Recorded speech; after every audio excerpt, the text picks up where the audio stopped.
इसमें जो पहला FLP है 181, इसको मैं डिस्कस कर रहा हूँ। सारा watch the news on the BBC। अच्छा देखिए, इसमें जो है वो अगर हम गौर करें तो हमें ये क्लियरली जो है वो इसमें नज़र आ रहा है कि इसमें BBC जो है ये इम्पॉर्टेंट है, ब्रिटिश ब्रॉडकास्ट। तो ये एब्रीविएशन है और हमें पता है कि हम एब्रीविएशन के साथ आर्टिकल दा जो है वो लाजमी लगाते हैं। तो देखिए, सारा watch the news on the BBC, तो ये ऑप्शन ही करेक्ट है, क्योंकि बीटा में सारा watch the news on BBC, इसमें BBC के साथ आर्टिकल नहीं है। और चार्ली में सारा watch the news on BBC small दिया हुआ है, गलत दिया हुआ है।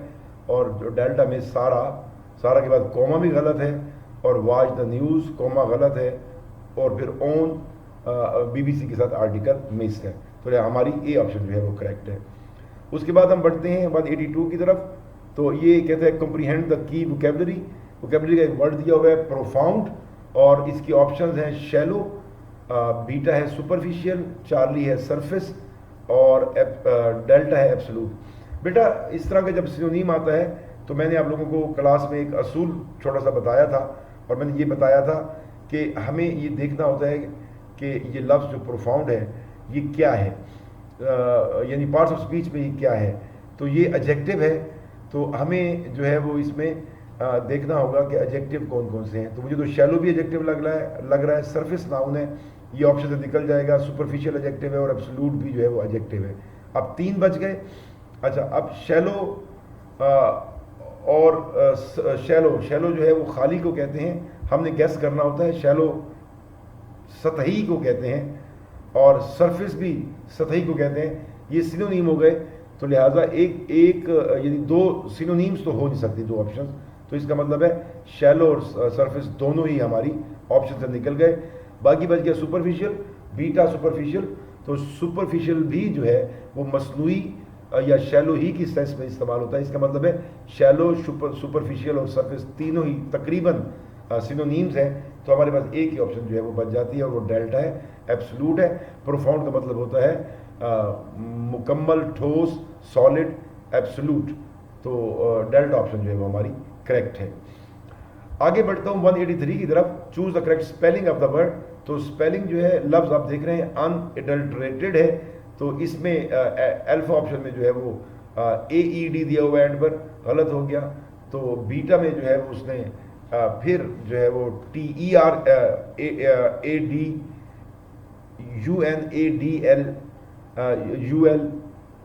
डाल दिया है बीच में, तो इसमें यू होता है। तो हमारी जो है वो चार्ली ऑप्शन जो है वो करेक्ट है, अनएडल्टरेटेड। तो डेल्टा भी रॉन्ग है। 184 देखिए बेटा, demonstrate the control of tenses and sentence structure. तो ये पूछ रहा है कि जी इसमें वो पूछ रहा है कि जी ये सेंटेंस जो है वो सेंटेंस स्ट्रक्चर की बात कर रहा है कि ये सेंटेंस जो है वो बेसिकली है कौन सा। तो did I say anything to make you angry, simple सी बात है। हेल्पिंग वर्ब से जो फिक्रा स्टार्ट होता है और क्वेश्चन मार्क पर ख़त्म होता है वो हमेशा इंट्रोगेटिव सेंटेंस होता है। तो इसमें चार्ली ऑप्शन जो है वो इंट्रोगेटिव है, लिहाजा चार्ली ऑप्शन करेक्ट है, और ये इंट्रोगेटिव है। 185 देखिए, आर्टिकल जो है वो मिस है, इसमें आर्टिकल जो है वो नहीं दिया हुआ। तो हमने गेस करना है कि क्या इसमें आर्टिकल आएगा। चूँकि ink in my pen is red, तो ये मखसूस पेन है जिसकी इंक की बात की जा रही है, पर्टिकुलर हो गया, तो आर्टिकल दा जो है वो लाजमी आएगा। The ink in my pen is red, तो हमारी जो है वो चार्ली ऑप्शन जो है वो करेक्ट है। अल्फा में ए दिया हुआ है, बीटा में एन दिया हुआ है, और डेल्टा में नो आर्टिकल दिया हुआ है। तो the ink in my pen is correct. 186 पर आते हैं, demonstrate the control of tenses and sentence structure. फिर उसने टेंसेस की बात की है, तो ही डैश 10 मिनट्स अगो। अब मैंने आपको ये बात बड़ी वाज़ेह तौर पर बताई हुई है कि अगो जो है ये सिंपल पास्ट का एडवर्ब है। अगो जिस फिक्रे में लगेगा, जिस फिक्रे के अंदर आएगा, तो वो फिक्रा सिर्फ सिंपल पास्ट का होगा, उसके अलावा उसमें कोई और टेंस जो है वो हम रख नहीं सकते। तो ही finished his work 10 minutes ago जो है डेल्टा ऑप्शन है करेक्ट। इसमें अल्फा जो है वो हैड फिनिश इस वर्क है, अगो के साथ हैड इस्तेमाल नहीं करते, हैज़ फिनिश्ड है, हैज़ फिनिश्ड भी नहीं हो सकता बीटा में, और फिर विल हैव फिनिश्ड है, तो ये भी नहीं हो सकता। तो हमारी डेल्टा ऑप्शन जो है वो करेक्ट है। 187 की तरफ आते हैं बच्चों। माई ब्रदर डैश, ये कहते हैं demonstrate the control of tense and sentence structure, फिर टेंस की बात की गई है। तो my brother dash a good job in Canada, तो ये जो है वो the action, this is the action which has been completed, finished, done, ये काम हो चुका है। तो my brother has been, alpha में ऑफर है, हैज़ के साथ हमें पता है हम थर्ड फॉर्म लगाते हैं, और ये हैज़ बीन के साथ थर्ड फॉर्म लगाएंगे क्योंकि ये पैसिव वाइज सेंटेंस है, तो लिहाजा ए अल्फा तो गलत हो गया। बीटा में हैव बीन दिया हुआ है, ब्रदर के साथ हैव हम इस्तेमाल नहीं कर सकते क्योंकि ये थर्ड पर्सन सिंगुलर है, और चार्ली में has been offered proper sentence जो है वो दिया हुआ है, प्रॉपर वर्ब दिया हुआ है, तो हमारी चार्ली ऑप्शन जो है वो करेक्ट होगी। My brother has been offered a good job in Canada.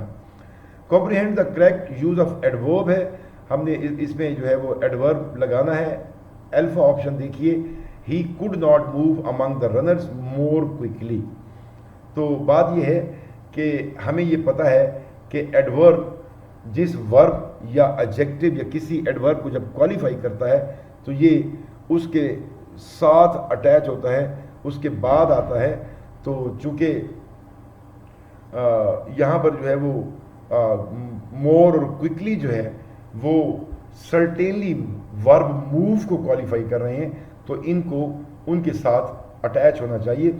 लिहाजा अल्फा ऑप्शन जो है वो हमारी इनकरेक्ट हो गई, क्योंकि इसमें मोर क्विकली फिगर के एंड पर लगा हुआ है, जबकि ही कुड नॉट मूव को क्वालिफाई कर रहा है क्विकली, और मोर जो है वो क्विकली को क्वालिफाई कर रहा है, तो हमारी अल्फा ऑप्शन जो है वो इनकरेक्ट हो गई। इसमें ऑर्डर ऑफ एडवर्ब जो है वो ठीक नहीं है अल्फा में।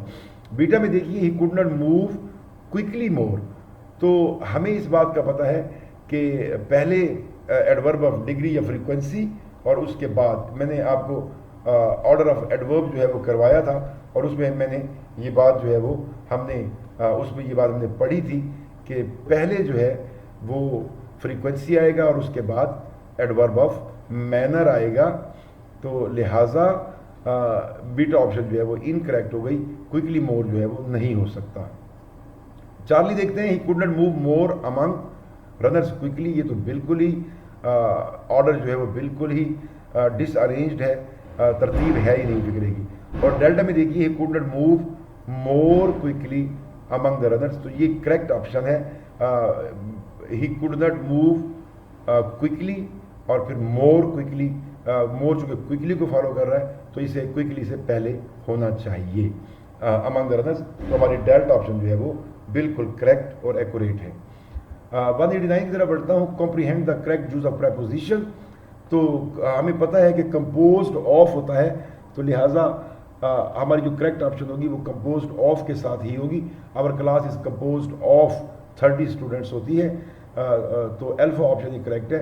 बीटा में कंपोज फ्रॉम है, और चार्ली में कंपोज विद है, और डेल्टा में कंपोज्ड ऑन है, तो अल्फा ऑप्शन जो है वो करेक्ट है। Our class is composed of 30 boys. 190 पर आता हूँ। Comprehend the correct use of noun, हमने इसमें नाउन जो है उसको करेक्ट करना है, तो the captain rather than his team members. अब चूंकि रादर देन लग गया है तो मुझे इस बात का पता है कि एज वेल एज हो, in addition to, with, together with, तो इस तरह की जो फ्रेजेस होती हैं और रादर देन वाली जो फ्रेजेस होती हैं, इसमें जो हमारा वर्ब होता है वो हमेशा पहले सब्जेक्ट की मुनासबत से होता है। तो इसमें जो पहला सब्जेक्ट है वो कैप्टन है, ये और वर्ब जो है वो were, team members were very happy to win the match, verb plural दिया हुआ है, तो अल्फा ऑप्शन जो है वो इनकरेक्ट हो गई। बीटा ऑप्शन की तरफ बढ़ते हैं। The captain rather than his team members was very happy to win the match, तो हमारी जो बीटा ऑप्शन है ये मुझे बिल्कुल करेक्ट लग रही है, और यही करेक्ट है क्योंकि हमारा जो वर्ब है वो कैप्टन थर्ड पर्सन सिंगुलर की मुनासबत से होना चाहिए, तो कैप्टन जो है वो मौजूद है और वर्ब भी वाज है, ये करेक्ट है। और चार्ली जो है वो सेंटेंस ही, सेंटेंस कंस्ट्रक्शन ही गलत है। The captain rather than his team members has very happy, ये हो नहीं सकता, और ना ही हैव हो सकता है, तो ये इररेलेवेंट कंस्ट्रक्शन है, ये कंस्ट्रक्शन है ही नहीं, तो हमारी बीटा ऑप्शन जो है वो करेक्ट है। The captain rather than his team members was very happy to win the match. तो आगे बढ़ता हूँ बेटा। 191 की तरफ। तो look at the sentence, comprehend the correct use of pronoun. तो इसमें हमने प्रोनाउन की करेक्शन देनी है। Here is the car, here is the car that I told you about. तो देखिए बेटा, इस फिक्रे में दो बातें बड़ी अहम है जो हमें समझने की ज़रूरत है। ये है तो प्रोनाउन का जुमला, लेकिन इसमें दो चीज़ें जो है वो दी गई हैं। हियर इज़ द कार और the car I told you about. तो इसमें जो है वो रिलेटिव प्रोनाउन जो है वो दैट इस्तेमाल होगा। तो जब relative pronoun that I told about the car, यानी इस फिक्रे को अगर मैं दो हिस्सों में तकसीम करूं, इस फिक्रे को अगर मैं दो हिस्सों में तकसीम करूं, तो ये कह रहा है here is the car, here is the car, और दूसरा फिक्रा है इसके अंदर, हियर इज द कार, और दूसरा फिक्रा है I told about the car. तो ये दो फिक्रे हैं इसके अंदर। तो अब देखिए, डैट जो है वो सेकंड सेंटेंस में कार की जगह पर इस्तेमाल हो रहा है। इसका मतलब है ये ऑब्जेक्ट है। जब relative pronoun when relative pronoun is the object of a sentence, तो फिक्रे के आखिर में प्रेपोजिशन जरूर आती है, मस्ट होती है कि प्रेपोजिशन ऑफ सेंटेंस के आखिर में रखेंगे। तो लिहाजा here is the car that I told about, alpha option ही करेक्ट है। बीटा में here is the car about that, ये जो है वो एंटीसीडेंट को अपने रिलेटिव प्रोनाउन के करीब तरीन होना चाहिए, तो दरमियान में अबाउट नहीं आ सकता, और अबाउट को वैसे भी फिक्रे के एंड पर आना है। तो बीटा भी गलत हो गया, चार्ली भी गलत हो गया, इसमें अबाउट इट लगा हुआ, रिलेटिव प्रोनाउन लगा ही नहीं हुआ। और डेल्टा में here is the car that I told you, इसमें एंड पर प्रेपोजिशन उसने नहीं लगाई। तो ये बात आपको समझनी ज़रूरी है कि जब रिलेटिव प्रोनाउन जो है वो ऑब्जेक्ट ऑफ अ सेंटेंस होता है, relative pronoun that object of a sentence होता है, तो हम हमेशा प्रेपोजिशन को फिक्रे के एंड पर रखते हैं। जैसे मिसाल के तौर पर मैंने ये प्रोनाउंस की जब रूल पढ़ाए थे, तो उसमें मैंने ये बात आपको बताई थी कि प्रेपोजिशन जो है वो आमतौर पर जिस नाउन का किसी दूसरे लफ्ज़ से रिलेशन शो कर रही थी उससे पहली होती है, लेकिन 4 एक्सेप्शंस बताई थी इसमें। और उसमें पहली एक्सेप्शन यही थी कि अगर relative pronoun that is the object of a sentence, the preposition should be placed at the end of the sentence। और दूसरी बात कही थी कि अगर interrogative pronoun किसी सेंटेंस का ऑब्जेक्ट होगा तो हम relative pronoun that लगाते हैं। और तीसरी बात मैंने इसके अंदर ये बताई थी कि अगर जो है हमने किसी बात पर जोर देना हो, जोर देकर कहना, मिसाल के तौर पर हम कहते हैं he is renowned all the world over, तो इसमें भी हम जो है वो प्रेपोजिशन फिक्रे के एंड पर लेकर जाते हैं। और इसमें जो है वो ये 3-4 बातें मैंने आपसे बड़ी तफसील से डिस्कस की हुई हैं। आपने जो है वो जब आप चौथी बात उसमें बल्कि ये थी कि आप इन्फिनेटिव ऑफ पर्पस जब इस्तेमाल करते हैं तो भी प्रेपोजिशन हमेशा फिक्रे के एंड पर होती है। This is the pen to write with, this is the chair to sit in. तो ये वो असूल यहाँ पर जो है वो कारबंद होगा। 192 देखिए, comprehend the correct use of pronoun. इसमें प्रोनाउन की बात की गई है। ये कहता है जी कैन, अल्फा है जी, can you solve the most impossible problem. ये तो मुझे एडजेक्टिव की करेक्शन लग रही है, लेकिन चले बहरहाल देखिए, इम्पॉसिबल जो है खुद हाई डिग्री का लफ्ज़ है, तो इसके साथ मोस्ट या जो है वो मोर या मोस्ट वगैरह हम कंपैरेटिव या सुपरलेटिव इस्तेमाल नहीं करेंगे। तो अल्फा ऑप्शन जो है वो इनकरेक्ट हो गई। बीटा देखिए, can you solve the impossible problems, तो ये करेक्ट है क्योंकि हाईएस्ट डिग्री वर्ड है, तो ये अपने साथ आर्टिकल दा भी लाजमी लेगा, तो बीटा ही करेक्ट है। चार्ली में देखिए, can you solve impossible problems, इसमें आर्टिकल दा नहीं लगा हुआ। और डेल्टा देखिए, can you solve the more, इसमें कंपैरेटिव लगा हुआ है, तो लिहाजा ये भी इनकरेक्ट होगा। तो हमारी बीटा ऑप्शन जो है वो करेक्ट है, can you solve the impossible problems. आगे चलता हूँ, demonstrate the control of adjective and sentence structure. इसमें हमने एडजेक्टिव जो है उसको फिल इन द ब्लैंक में देना है। तो it is better for me to die, तो देन तो एडवर्ब ऑफ टाइम है, तो अल्फा और चार्ली तो वैसे ही ख़त्म हो जाएंगे कि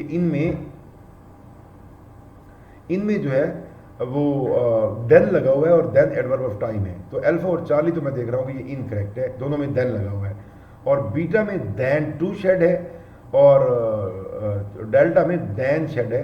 तो टू शेड होता है, तो लिहाजा हमारी जो बीटा ऑप्शन है वो करेक्ट है। It is better for me to die than to shed the blood of an innocent boy.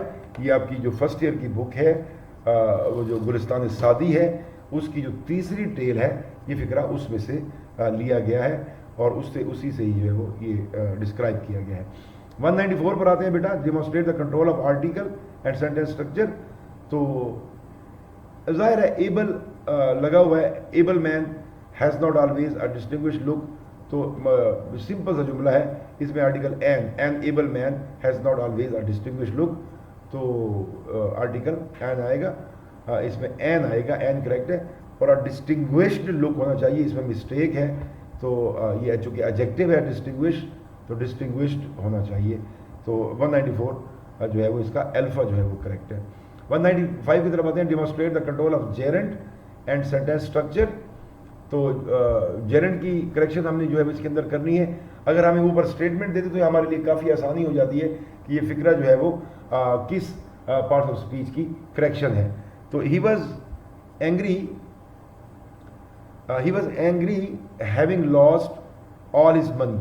तो बेटा एंग्री एट होता है हमेशा, आएगा तो जेरेंट ही, तो ही वॉज एंग्री, ये अल्फा तो गलत हो गया।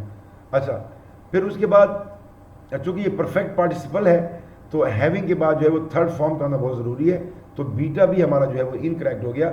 He was angry at having lost होना चाहिए, इसमें लूज दिया हुआ है, तो बीटा इनकरेक्ट हो गया।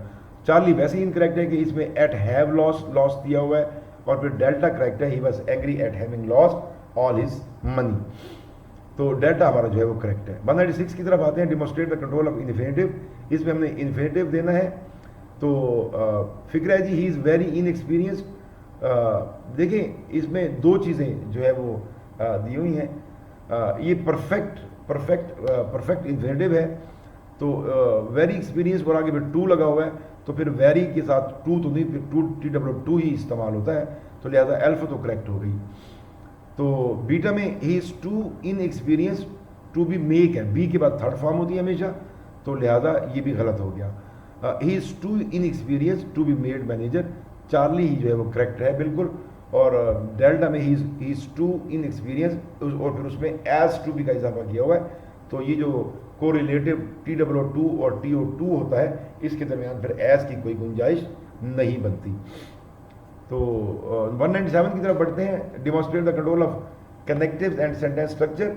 तो कनेक्टिव भी बुनियादी तौर पर जो है वो आपको पता है कि कंजंक्शन ही होती है। तो since I had promise to help my friend with her homework I went to her home. हमें पता है कि सिंस जब ये कंजंक्शन के तौर पर इस्तेमाल होता है तो इसके साथ जो है वो परफेक्ट क्लॉज होती है, तो और दूसरे जुमले में पास इंडेफिनिट होना चाहिए, तो ये बात बिल्कुल ठीक है। तो लिहाजा अल्फा ऑप्शन ही करेक्ट है, क्योंकि बीटा में since I promise to help दिया हुआ है, गलत हो गया। और चार्ली में since I had promise to help my friend with her homework, और इसमें जो बीटा ऑप्शन है इसमें पास इंडेफिनिट होना चाहिए, इसमें इसने जो है वो पास परफेक्टली लगाया हुआ है, तो ये भी गलत हो गया। Since I promise to help my friend, delta पढ़ रहा हूँ, since I promise to help my friend with her homework I went to her home, तो इसमें जो है वो डेल्टा में जो प्रिंसिपल क्लास है उसमें उसने परफेक्ट इस्तेमाल नहीं किया, तो ये सेंटेंस भी गलत हो गया। तो हमारा अल्फा ही करेक्ट है, since I had promise to help my friend with her homework I went her home, alpha is correct. 198 देखिए, demonstrate control of conditional and sentence structure. तो कंडीशनल दिया हुआ है बेटा, एज इफ की, तो ये टर्म एज इफ चूंकि सब्जेक्टिव है तो ये इस तरह से इस्तेमाल नहीं होता, और एज इफ वैसे भी गोया के मानी देता है, as if we had try to save him, यानी गोया कि हमने उसे बचाने की कोशिश की, तो we would certainly have failed because of, as if तो इस्तेमाल नहीं होगा। देन इफ कोई कंस्ट्रक्शन है ही नहीं, और इफ वी हैड ट्राइड, ये जो है ना वो कंडीशनल इस तरह का नहीं है कि जिसमें हम इफ इस्तेमाल कर सकें, तो इसमें even if we had try to save him comma आना चाहिए, we would certainly have failed because of the heat of the fire, तो इसकी डेल्टा ऑप्शन जो है वो करेक्ट है। 199 देखिए, demonstrate the control of indirect speech. Indirect जुमला है, she said I will bring my friend to your house tomorrow, simple sentence है, अफर्मेटिव सेंटेंस है। तो she said that she would bring her friend to my house the next day. तो इसमें आपने लवाजमात सारी चेंज ऑफ टेंस और change of pronoun दोनों पूरे करने हैं, क्योंकि पीछे प्रिंसिपल क्लास में पास्ट लगा हुआ है। तो इसकी अल्फा ऑप्शन ही करेक्ट है। क्वाइट सिंपल सेंटेंस है, इसकी मुझे डिटेल में जाने की जरूरत नहीं है, क्योंकि बीटा में इफ, चार्ली में वेदर लगा हुआ है और डेल्टा में कोई कंजंक्शन भी नहीं दी हुई। और हमें पता है कि अफर्मेटिव जुमलों में कंजंक्शन जो है वो डैड इस्तेमाल होती है। Demonstrate the control of voice and sentence है जी 200 में डू इट। तो ये जो इस तरह के इंपेरेटिव होते हैं, इसमें जो है वो ऑर्डर होता है, तो ऐसे फिक्रों में हम लेट जो है वो लगाते हैं। तो let it should be done, तो it should be done. B construction ठीक है, लेकिन बात यह है कि इसमें चूंकि ऑर्डर दिया गया है, तो लिहाजा हमें इसमें लेट को ही इस्तेमाल करना चाहिए। और late it should be done की कंस्ट्रक्शन ठीक है, let it should be done नहीं होगा, शुड इट बी डन नहीं होगा, और इट शुड बी डन भी नहीं होगा। तो हमारा जो है वो बीटा ऑप्शन जो है वो करेक्ट है, let it should be done. All right, thank you very much. अल्लाह ताला आपको ढेरों कामयाबी नसीब करे। मैं आप लोगों के लिए दुआ गो हूँ, और इंशाअल्लाह जो है हम इसको अगले FLP में मज़ीद जो है वो मैं इंफॉर्मेशन के साथ आप लोगों की खिदमत में जो है वो हाजिर होऊंगा। थैंक यू वेरी मच, अल्लाह हाफिज़। और किधर ये गई, ये तो ओए होए रिकॉर्ड ही नहीं हुई, घंटे की मगजमारी में रिकॉर्ड ही नहीं हुई। यार ये क्या हो गया है, ये क्या चक्कर है? रिकॉर्डिंग कहाँ है, देखना रिकॉर्ड हुई है।